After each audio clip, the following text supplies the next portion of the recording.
ሰላም ጤና ይስጥልኝ ዶክተር ዮናስ ቤተሰቦች እንደምን አላችሁ? ዛሬም እንደተለመደው በአንድ ጠቃሚና አስተማሪ ሐሳብ ተገናኘን።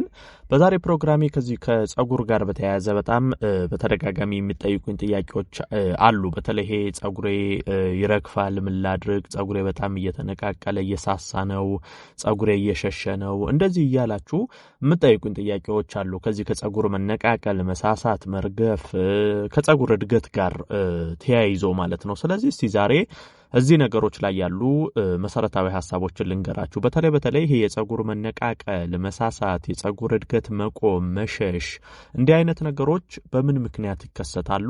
መፍትሄዎቹስ ምንድናቸው? በተለይ ችግሩን ከነመፍትሄው እየነገርኳችሁ እሄዳለሁ። ጸጉራችሁ አላድግ ያላችሁ እየሳሳ እየተነቃቀለ እየተሰባበረ ላስቸገራችሁ ከጸጉር ጋር የተያያዘ ችግር ያለባችሁ ሰዎች መሰረታዊ 4 ነገሮች አሉ። ይሄ ጸጉራችን እንደዚህ እንዲሆን የሚያደርጉ እነሱን ከነመፍትሄው እያየን እንቆያለን ማለት ነው።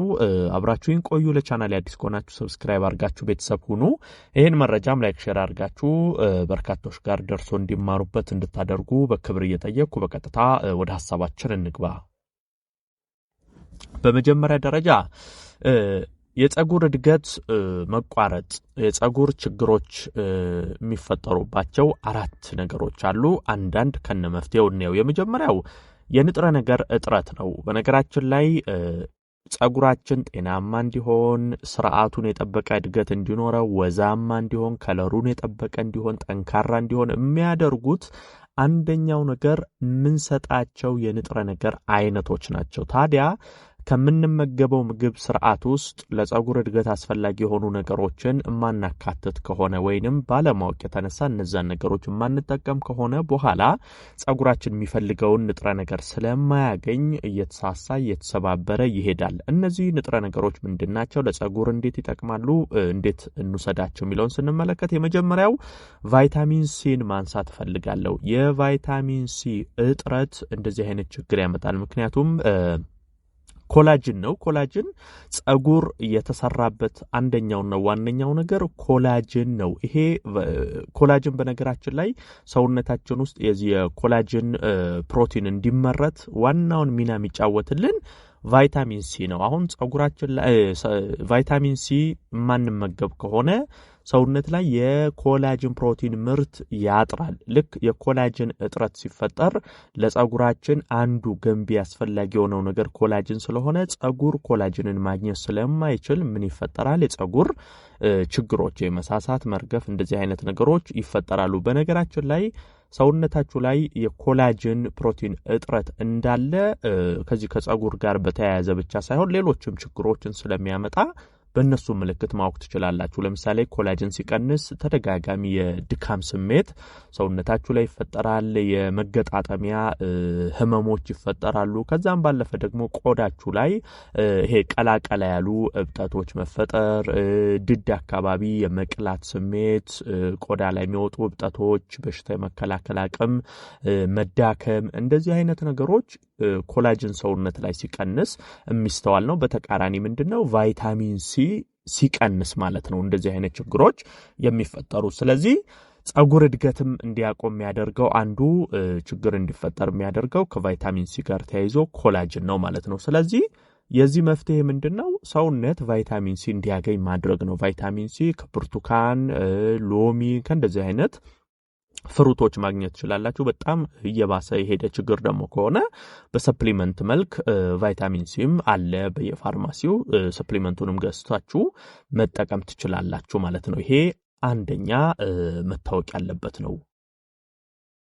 በነገራችን ላይ ሌላ ደግሞ በተለይ ቢ ቫይታሚኖች እጥረት፣ ይሄ የቢ ቫይታሚን እጥረትም ከጸጉር ጋር በተያያዘ ብዙ ጉዳት ያመጣል። ሰውነትም ላይ እንደዚሁ ጉዳት ያመጣል። ቢ ቫይታሚን የምንለው በውስጡ 8 የቫይታሚን አይነቶች አሉ። በተለይ እንደነ ባዮቲን፣ ፎሌት፣ ቲያሚን የምንላቸው የሚቀንሱ የሚያጥራችሁ ከሆነ ይሄም ከጸጉር ጋር በተያያዘም ሌላም እንደዚሁ ችግሮች ያመጣል። ለምሳሌ ቆዳ ላይ በቀላሉ ችግር መፈጠር፣ ይሄ መበለዝ፣ መቅላት እንደዚሁም ደግሞ የቀይ ደም ሴል ማነስ ይመጣል። ይሄ ከደም ማነስ ጋር የሚያያዝ ችግር፣ ድካም፣ የጉሮሮ እብጠቶች፣ ሴቶች ደግሞ በተለይ በዚህ በወር አበባ ጊዜ ከፍተኛ ህመም፣ ድርቀት፣ ማስመለስ እንዲህ አይነት ነገሮች ከዚህ ከቢ ቫይታሚን እጥረት ጋር ተያይዞ ይመጣል። አንዱም ሌላው የሚያመጣው እዚህ ቢ ቫይታሚን ውስጥ ምን ባዮቲን አለ ብያቸዋለሁ። ባዮቲን ለፀጉር እድገት በጣም ጠቃሚና አስፈላጊ ነው። ስለዚህ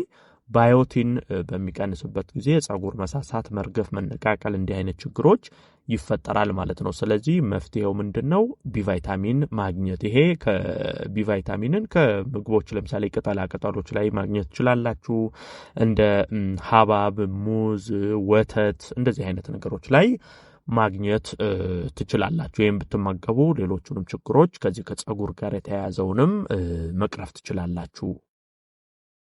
ሌላኛው ፀጉር እንዲሳሳ እንዲረግፍ የሚያደርገው ከንጥረ ነገር ከምግብ ውጪ ደግሞ የሆርሞን ችግሮች ለምሳሌ ኤስትሮጅን ሆርሞን እንዲህ አይነት ነገሮች በሚቀንሱበት ጊዜ የዚህ ፀጉር መሳሳት መነቃቀል በሴቶች ላይ በከፍተኛ ሁኔታ ያመጣል ማለት ነው። ወንዶችም ላይ እንደዛው ከተለያዩ ሆርሞኖች ጋር ተያይዞ ለምሳሌ ስትረስ ሆርሞን፣ የጭንቀት ሆርሞን ሰውነታችሁ ላይ በቃ ካኗኗራችሁ ከተለያየ ነገር ጋር ተያይዞ ጭንቀት ውስጥ የምትገቡ ከሆነ የተለያዩ ከአመጋገብ ጋር ተያይዞ ከተለያየ ነገር ጋር የሚመጡ የሆርሞን ለውጦች ፀጉር ላይ በጣም ከፍተኛ ችግር ይፈጥራሉ። ይሄ ሆርሞኑ የምን ሆርሞን ችግር ይሄን እንዳመጣ ተለይቶ ነው ህክምናው የሚሰጠው። ለምሳሌ ከአኗኗር ጋር ከሆነ ከጭንቀት ጋር ተያይዞ የመጣ ከሆነ ሴቶች ከኤስትሮጅን ሆርሞን ጋር ተያይዞ የመጣ ከሆነ እነዚህ የሆርሞኑ አይነት ተለይቶ ችግሩ ሲቀረፍ የፀጉር መሳሳት መርገፉም አብሮ ይስተካከላል ማለት ነው። ሌላኛው የራስ ቅል ላይ የሚፈጠሩ ችግሮችም እንደዚሁ የፀጉር መሳሳት መርገፍ ያመጣሉ። በተለይ ይሄ ባለማወቅ የምትሰሯቸው ስራዎች ለምሳሌ ፀጉር ስትታጠቡ በጣም ማሸት፣ ስታበጥሩ ደግሞ በጣም በኃይል ፀጉራችሁን ማበጠር፣ በሙቅ ውሃ ፀጉርን መታጠብ፣ ከዛ ደግሞ ለፀጉር አስፈላጊ የሆኑ ቅባቶች ማትቀቡ ከሆነና ድርቀት በተለይ የራስ ቅል ላይ ከፍተኛ ድርቀት ካለ እንደዚህ አይነት ደግሞ ችግሮች ራሳቸውን ችለው የፀጉር መነቃቀል መሰባበር ችግር ያመጣል። ስለዚህ ይሄንንም ነገር ማስተካከል ያስፈልጋል። በነገራችን ላይ በተለይ ለፀጉር ጥሩ አስፈላጊ የሆኑ ቅባቶች አሉ። እነዛን ብትጠቀሙ ጥሩ ነው። ለምሳሌ እንደነ ኮኮናት ኦይል አለ፣ ኦሊቬራ ጄልም እንደዚሁ ጥሩ ነው። የአልመንድ ኦይል፣ ሮዝመሪ ኦይል፣ ኦሊቭ ኦይል እንደዚህ አይነት ኦይሎች ለፀጉር በጣም አስፈላጊ ናቸው። እነዚህን መጠቀም ትችላላችሁ።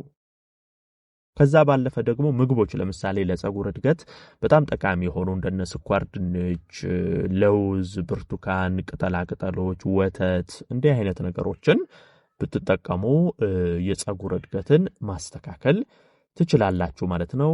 ዶክተር ዮናስ ነበርኩ። ይህን ሐሳብ ላይክ ሼር አድርጋችሁ ለሌሎችም አጋሩ። ለቤት አዲስ ሆናችሁም ቻናሌን ሰብስክራይብ አድርጋችሁ ቤተሰብ ሁኑ። የዛሬን በዚሁ አበቃው። በቀጣይ ቀን በሌላ ሐሳብ እንገናኛለን። እስከዛው በያላችሁበት መልካም ጊዜ